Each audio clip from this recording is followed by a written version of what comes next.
Pigeon dropping disease यानी कबूतरों के अपशिष्ट पदार्थों से, उनकी बीट से, उनके पंखों से होने वाली बीमारियां। आज के इस विषय में बात करेंगे कि कबूतर किस तरह से आपको बीमार कर सकते हैं, उनसे होने वाली बीमारियों के बारे में बात करेंगे और उससे कैसे बचा जा सकता है इसके बारे में बात करेंगे। क्योंकि ये शांत सा दिखने वाला एक जीव जो होता है, ये पक्षी जो होता है, वो बहुत ही खतरनाक साबित हो सकता है आपके लिए। क्योंकि यह जो होता है, यह आपके जो इसके अपशिष्ट पदार्थ होते हैं वो जब डस्ट के रूप में या पार्टिकल्स के रूप में जब आपके सांस के साथ आपके जब फेफड़ों में चले जाते हैं, उस कंडीशन में आपको ये काफ़ी घातक आपको उसके परिणाम देखने को मिलते हैं। आपको आपके लंग्स को डैमेज कर सकते हैं, यानी आपके फेफड़ों को ख़राब कर सकते हैं परमानेंटली। आपको ऑक्सीजन सपोर्ट तक की ज़रूरत पड़ सकती है। इसके अलावा आपको निमोनिया, जुखाम, खांसी, एलर्जी, इस प्रकार के जो सिम्टम्स होते हैं, इसके अलावा सांस लेने में दिक्कत आना, ये सारी जो प्रॉब्लम्स होती है वो आपको देखने को मिल सकती है इन कबूतरों से निकलने वाले अपशिष्ट पदार्थों से। इसलिए जो लोग कबूतर पालते हैं या जो कबूतरों को रेगुलरली उनके घरों के आसपास में, उनकी छतों पे, उनके बालकनी में जिनके कबूतर रहते हैं, कबूतरों को दाना डालते हैं, उनके बहुत ज़्यादा क्लोज उनके कांटेक्ट में रहते हैं, उन लोगों के लिए वीडियो जो है वो काफ़ी काम का है। क्योंकि आज की इस वीडियो में बात करेंगे कबूतरों से होने वाली बीमारी के बारे में और उसके साथ ही साथ होम्योपैथी इसमें आपको कैसे मदद कर सकती है, इसके बारे में हम बात करेंगे। मैं जोधपुर से doctor Kuldeep Jangid, homeopathy consultant, एक बार फिर से आपका अपने यूट्यूब चैनल में स्वागत करता हूं। यदि आपको भी किसी प्रकार की एलर्जी की प्रॉब्लम है, यानी आपको एलर्जी वाला जुकाम रहता है, आपको अस्थमा की शिकायत है, यानी आपको इनहेलर या पंप लेने पड़ते हैं, आपको सांस में सीटी की आवाज़ आती है, इसके अलावा हमेशा जुकाम बना रहता है, छींकें आती रहती है, एलर्जी की गोली लेते हैं तब तक ठीक रहता है, उसके बाद में फिर से जो प्रॉब्लम है वो होना शुरू हो जाती है, तो मैं आपको सजेशन दूंगा इस प्रकार की प्रॉब्लम्स के लिए आप होम्योपैथी ज़रूर लें। होम्योपैथी दवाओं द्वारा इस प्रकार की प्रॉब्लम को आप ठीक कर सकते हैं, काफ़ी अच्छे रिजल्ट्स देखने को मिलते हैं। प्रॉपर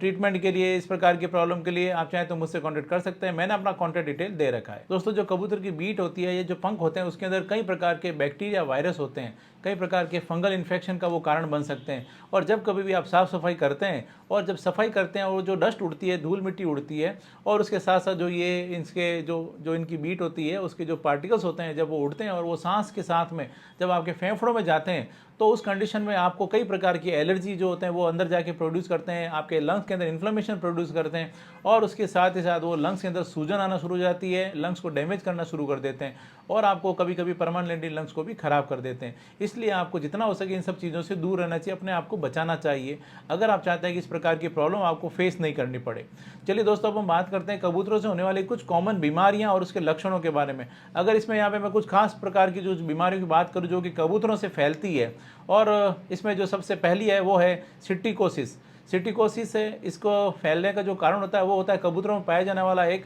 बैक्टीरिया जिसका नाम है क्लैमाइडिया सीटासी। इसी प्रकार से कबूतरों से फैलने वाला एक दूसरा जो एक और इन्फेक्शन होता है जिसका नाम है वो है क्रिप्टोकोकोसिस। क्रिप्टोकोकोसिस जो होता है वो एक फंगल से फैलता है जो कि कबूतरों के अंदर पाई जाती है और उसका नाम होता है क्रिप्टोकोकस निमोर्फिस। इसी प्रकार से कबूतरों से होने वाली एक और जो बीमारी है जिसका नाम है हिस्टोप्लाज्मोसिस, यह भी एक फंगल इन्फेक्शन होता है जो कबूतरों से फैलता है और इस फंगस का नाम होता है हिस्टोप्लाज्मा कैप्सुलेटम। यह भी एक प्रकार का, जैसे मैंने बताया, फंगल होता है जो कि कबूतरों के अपशिष्ट से, उनके पंखों से फैलता है। इसी प्रकार से जब इनके अपशिष्ट पदार्थ सांस के साथ में हमारे लंग्स में जाते हैं तो एक बीमारी प्रोड्यूस करते हैं। लंग्स के अंदर एक इन्फ्लेमेटरी उसका एक डिफेंस मैकेनिज्म समझ सकते हैं, उसके अंदर जो एक इन्फ्लेमेशन प्रोड्यूस होती है जो उसका नाम है बर्ड फेसियर लंग डिजीज़। यह भी जो होती है कबूतरों से होने वाली एक बीमारी होती है जिसके अंदर की लंग्स के अंदर इन्फ्लेमेशन प्रोड्यूस होती है। उसका एक इम्यून सिस्टम होता है जो कि एक्टिव हो जाता है और उस कंडीशन में आपके लंग्स होते हैं, लंग्स जो होते हैं वो डैमेज हो जाते हैं, लंग्स काम करना बंद कर देते हैं। इस प्रकार से जो भी मैंने यहाँ पे बीमारियाँ बताई है, जैसे कि सिटिकोकोसिस, क्रिप्टोकोकोसिस, हिस्टोप्लाज्मोसिस, ये जो सारी बीमारियाँ होती है उसके अंदर कुछ बॉडी में सिम्टम्स आना शुरू हो जाते हैं, जैसे कि उनको जुकाम होना शुरू हो जाएगा, उनको बार बार जुकाम रहेगा, उनको छींकें आ सकती है, उनको मांसपेशियों में उनको दर्द रह सकता है, उसके साथ साथ उनको बुखार की शिकायत हो सकती है और ज़्यादा प्रॉब्लम होने पर उनको सांस लेने में दिक्कत आना, निमोनिया की शिकायत हो सकती है, और उसके साथ साथ उनके लंग्स के अंदर, उनके फेफड़ों के अंदर सूजन आ जाती है। और कभी कभी जब ये प्रॉब्लम बढ़ती है तो यह आपके ब्रेन तक भी इसका जो इफेक्ट है, असर है, वो देखने को मिल सकता है। और कभी कभी जो ये प्रॉब्लम होती है उस कंडीशन में जब प्रॉब्लम ज़्यादा बढ़ जाती है तो उसमें आपको जो लंग्स होते हैं, लंग्स प्रॉपर काम करना बंद कर देते हैं, उसमें लंग्स में फाइब्रोसिस हो जाता है और आपके जो लंग्स होते हैं, जो फेफड़े होते हैं वो परमानेंटली डैमेज हो जाते हैं और पेशेंट की जब कंडीशन ज़्यादा खराब हो जाती है, क्रोनिक केस हो जाता है, तो पेशेंट की डेथ भी हो सकती है। इस प्रकार से आप देख सकते हैं कि जो कबूतर होते हैं, कबूतरों के कारण कई प्रकार की जो बीमारियां होती है वो फैल सकती है, बीमारियों का कारण बन सकते हैं ये कबूतर। इसलिए इसमें आपको कबूतरों के इस प्रकार से जो अपशिष्ट पदार्थ होते हैं जो उससे निकलते हैं,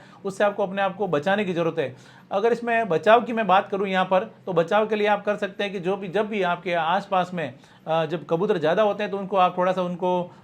अपनी बालकनी के अंदर अगर आपके कबूतर आते हैं तो उनको आप जाली लगा के रखें, आपकी बालकनी से कबूतर जो है वो ज़्यादा नहीं बैठें वहाँ पर, और उसके साथ साथ उनके जो अपशिष्ट पदार्थ होते हैं उससे दूर रहें। और इसके साथ ही साथ अगर आप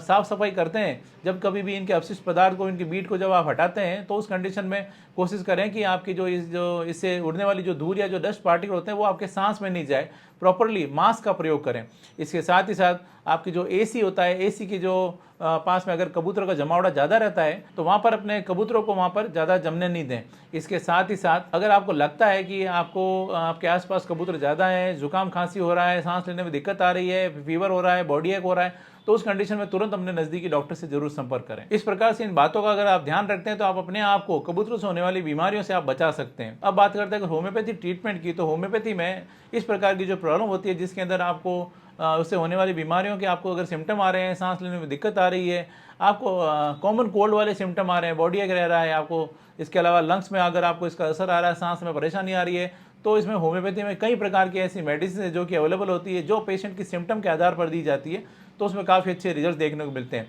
इसलिए यदि आपके साथ ऐसी समस्या आ रही है तो मैं आपको सजेशन दूंगा, एक बार आप होम्योपैथी भी जरूर ट्राई करें। प्रॉपर होम्योपैथी ट्रीटमेंट के लिए आप चाहे तो क्लिनिक पर आकर मिल सकते हैं या ऑनलाइन कंसल्ट भी कर सकते हैं। दोस्तों, ये एक छोटी सी जानकारी थी जो आज मैंने आपके साथ में शेयर की। मैं उम्मीद करता हूँ आज मैंने आपके साथ में जो भी जानकारी शेयर की है आपको ये पसंद आई और आपके लिए फायदेमंद साबित होगी। इसी तरह मेरे साथ जुड़े रहें, इस चैनल को सब्सक्राइब करें, बेल आइकन जरूर दबाएं ताकि जैसे ही कोई नेक्स्ट वीडियो अपलोड करूँ आपके पास उसका नोटिफिकेशन आ सके। Thank you.